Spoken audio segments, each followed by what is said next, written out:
25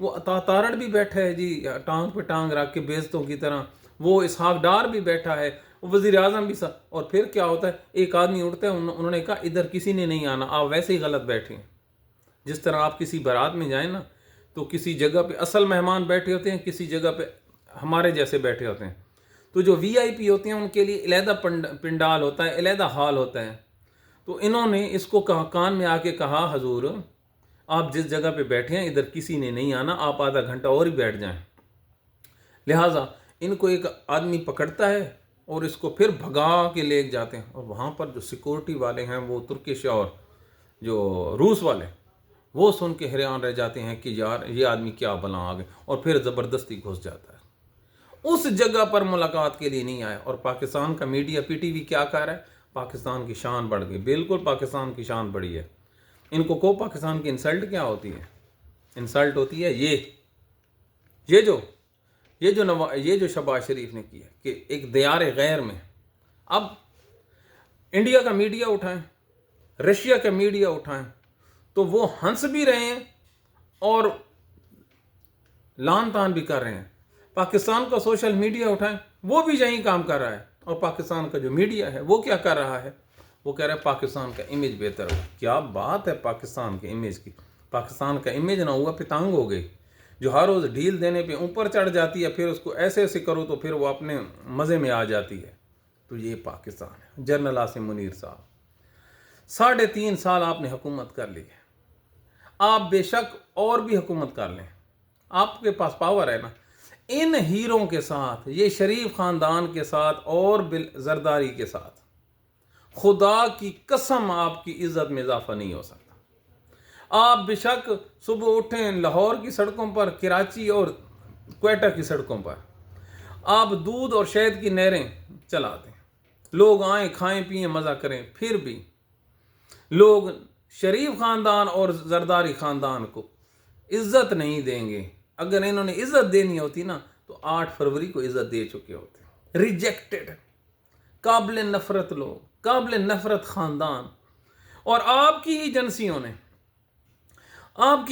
نے ان کو جیل میں بند رکھا، اور آج آپ طاقت کے زور پہ کہتے ہیں کہ ان کا کچھ نہیں۔ تو یہ جنرل عاصم منیر صاحب جتنا مرضی آپ زور لگا لو، ان کے ہوتے ہوئے آپ کا امیج بہتر نہیں ہوتا۔ قربان جاؤں امیج بہتر کرنے کے لیے، عمران خان کا مقابلہ کرنے کے لیے 4 جو ہے نا سوشل میڈیا کے، وہ ایک موٹو پتلو ہے وہ لائے ہیں، اور ایک لائے ہیں کو رجب بٹ ہے۔ اور بھائی کبھی ان کے پروگرام دیکھو، وہ سوشل طرح کی ایکٹیویٹیز کرتے ہیں، ان کے فالوور کا مقابلہ آپ تحریک انصاف کے سوشل میڈیا سے کرنے چلے تو پھر اس کے بعد ہم فاتحی پڑھ سکتے ہیں آپ لوگوں کی عقل پر، آپ لوگ کی دانست پر، کچھ پلے نہیں ہے۔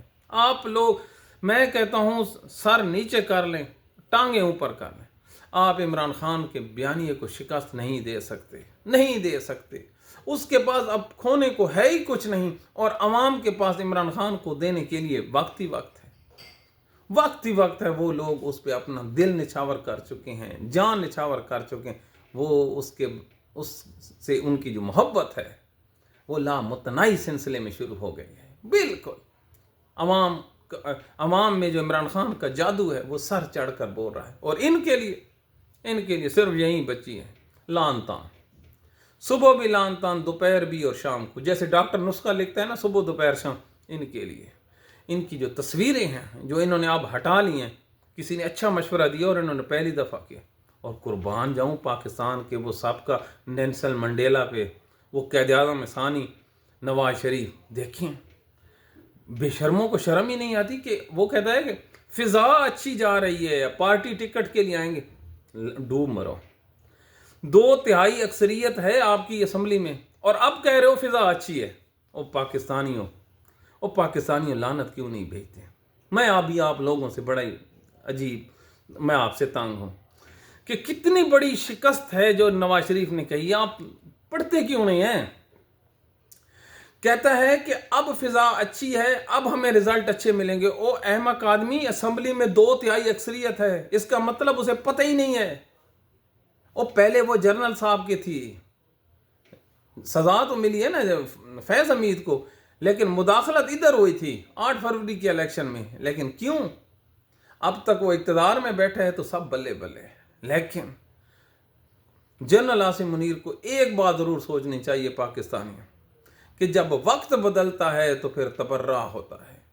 آج وہ حبیب اکرم نے کیا خوبصورت ویلا کیا ہے کہ جب اس کا ٹائم تھا جنرل فیض حمید کا تو لوگ لائنوں میں لگے ہوتے، اور جو اس کی گڈ بک میں جرنلسٹ تھے آج وہ اس پہ لعنت کر رہے ہیں۔ کتنے تو اس سے سبق کیا ملا کہ آج کے جو موجودہ چیمپئن بنے ہوئے ہیں، جو پاورفل بیٹھے ہوئے ہیں، ان لوگوں کو کی بھی اس وقت تک عزت اور تکریم ہے جب تک ان کے ہاتھ میں پاور ہے۔ جیسے ہی یہ پاور ختم ہوں گی، یہیں منی فروغ ورگے لوگ، یہیں آسما شرازی ورگے لوگ، اور یہیں جو پاکستان کے ٹیلی ویژن ہے جیسے جنرل باجوہ پہ دوڑتے ہیں نا، یار جنرل باجوہ کو کوئی کمال کی بےزتی کر رہے ہیں، اتنی بےزتی، اور ہر ایرا غیرہ اس پہ اٹیک کر رہا ہے۔ سوشل میڈیا جو عمران خان کا ہے وہ تو کرے تو سمجھ آتی ہے، وہ تو عرصہ دراز سے کر رہے ہیں نا، لیکن یہ جو ٹیلی ویژنوں کو کیا ہو گیا ہے، جیسے ایک گرا ہوا ہاتھی نہیں ہوتا کہ سارے اس پہ ٹوٹ پڑتے ہیں، اس بیچارے پہ ٹوٹ پڑے، اور اس بیچارے کی بھی حالت دیکھیں۔ پاکستان سے باہر جاتا ہے تو لوگ اس کو پڑ جاتے ہیں، پاکستان میں آتا ہے تو اب پاکستان میں میڈیا پڑ گیا، نہ وہ آگے کا نہ وہ پیچھے کا۔ کیوں؟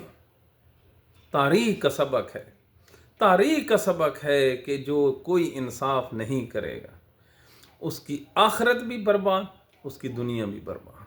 تو یہ ہے پاکستان کا سبق جسے کوئی نہیں سیکھتا۔ ہائے ہائے ہائے، آج سے ٹھیک 3 دن بعد پاکستان ٹوٹنے کی سالگرہ ہے۔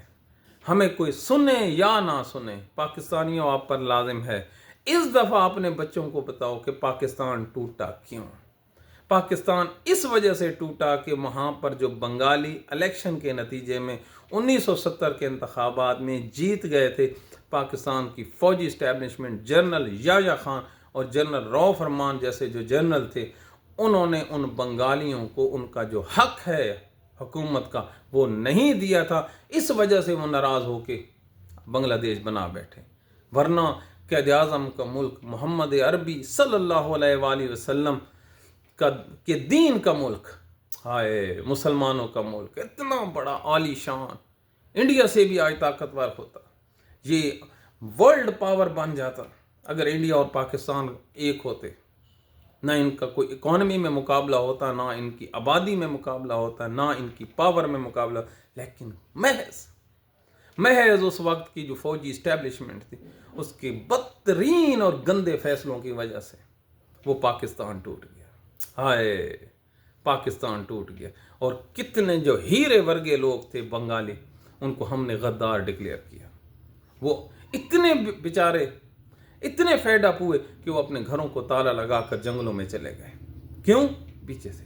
اور پھر انہوں نے ضمنی انتخابات کروائے۔ کیا بات ہے، وہ پاکستانیوں بولتے ہی کچھ نہ ہو۔ تو یہ پاکستان کے حالات ہیں، اب بھی وقت ہے۔ آخر میں عمران خان کو جو انہوں نے قید تنہائی میں رکھا ہوا ہے، آج اقوام متحدہ اور جو یورپین یونین انسانی حقوق کے ہیں وہ لوگ بول پڑے ہیں۔ پاکستانیوں آپ نہ بولو، آپ کی زبان پہ نا یہ ابلے ہوئے ہیں۔ آپ سرائکی میں کہتے ہیں زبان پہ چھالے، آپ کی زبان پہ چھالے، آپ نے نہیں بولنا، نہ آپ کا ایمان خطرے میں پڑ جائے گا۔ ان گوروں نے کہا ہے جو جن کا مذہب بھی دوسرا ہے کہ ہو ہی نہیں سکتا دنیا میں کہ کسی شخص کو 14 دن سے زیادہ قید تنہائی میں رکھا جائے، اور عمران خان کو مسلسل قید تنہائی۔ اور آج میں ایک ریسرچ پڑھ رہا تھا کہ اگر کسی کو 14 دن سے زیادہ قید تنہائی میں رکھا جائے تو وہ انسان نفسیاتی مریض بن جاتا ہے۔ اس کا یہ جو سسٹم ہے یہ گھوم جاتا ہے کہ جس شخص کو 14 دنوں تک نہ کسی انسان کا پتہ ہو، نہ اس کی کوئی ملاقات ہو، نہ وکیل سے آمدن ہو، نہ کسی کے ڈاکٹر ہوں، کسی کی اس کی آمد کے بارے میں اس کو نہ پتہ ہو، تو وہ اس کا دماغ جو ہے وہ موف ہو جاتا ہے۔ لیکن اللہ اکبر، اللہ اکبر، عمران خان کتنے دنوں سے اس قید تنہائی میں پڑا ہے، لیکن اللہ تعالیٰ نے اسے استقامت دی ہے۔ واللہ بے شک اللہ تعالیٰ جس کو چاہتا ہے ہمت دیتا ہے۔ وہ بڑی ذات کبریا ہے، بہت بڑا رب ہے، اور وہ غیبی مدد کرتا ہے انسان کے دل میں اور اسے ہمت عطا کر دیتا ہے۔ پھر وہیں کہوں گا ہمت ان کو ملتی ہے جو اہل البیت سے، جو نبی کے گھرانے سے محبت کرتے ہیں۔ عمران خان نے جب سرزمین مدینہ پر ننگے قدم رکھے تھے تو اسی دن ہی سمجھ آ گئی تھی کہ اس آدمی کے ساتھ کوئی کنیکشن کملی والے کا بن گیا ہے، وگرنہ عام آدمی تو میں نے پیدل چلتے دیکھے ہیں، ننگے پاؤں، بادشاہ بہت کم دیکھے ہیں۔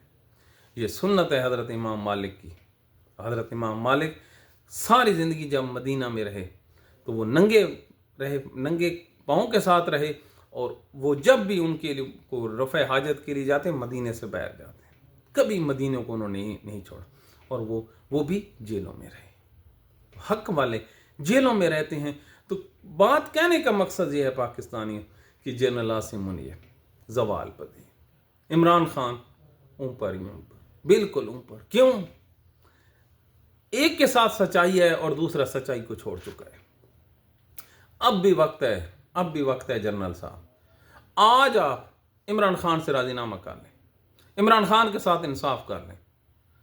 حلفاً کہتے ہیں صبح آپ کو علم بھی نہیں ہوگا اور پورے پاکستان میں ڈنکے، شادیانے اور مٹھائیاں تقسیم ہوگی آپ کے نام کی اور عمران خان کے نام پہ، اور آپ کو پتہ تب چلے گا کہ پاکستان ہے کیا۔ ایک نیا ایسا پاکستان کی شکل آپ دیکھیں گے کہ آپ سن کر حیران پریشان ہو جائیں گے۔ لیکن افسوس ہماری باتیں کوئی نہیں سنتا، لیکن پھر بھی آپ ہیں نا، تو اللہ تعالیٰ سے دعا ہے کہ اللہ تعالیٰ پاکستان کو، یہ جو جوکرز ٹائپ حکومت ہیں، یہ جو کرپٹ لوگ ہیں 5300 ارب روپے کھانے والے، اللہ تعالیٰ ان سے پاکستان کی کو جان چھڑا دے۔ آگے آپ کی مرضی، اپنی دعاؤں میں یاد رکھیے۔ Thank you very much.